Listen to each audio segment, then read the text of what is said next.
મોરબીના નગર દરવાજા ચોકમાં હિન્દુ વાહિની સંસ્થાઓ સાથે જોડાયેલ સંસ્થા દ્વારા આજે રાહુલ ગાંધીના પુતળા દહનનો કાર્યક્રમ આપવામાં આવ્યો હતો। જાણવા મળતી વિગત પ્રમાણે રાહુલ ગાંધી દ્વારા થોડા દિવસો પહેલાં લોકસભાની અંદર હિન્દુ માટે થઈને જે શબ્દ પ્રયોગ કરવામાં આવ્યો હતો અને જે ટિપ્પણી કરવામાં આવી હતી તેને લઈને ઠેર ઠેર તેના વિરોધ પ્રદર્શન થઈ રહ્યા છે। ત્યારે જો વાત કરીએ તો આજે મોરબીમાં હિન્દુ યુવા વાહિની સંસ્થાઓના સંયોજક કમલેશભાઈ બોરીચાની આગેવાની હેઠળ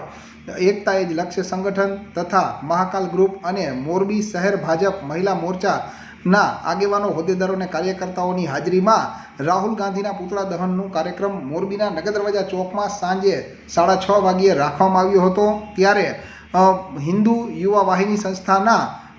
હોદ્દેદારો પુતળા દહન કરે ત્યાર પહેલાં જ પોલીસે તેની પાસેથી રાહુલ ગાંધીનું પુતળું આંચકી લીધું હતું, જેથી કરીને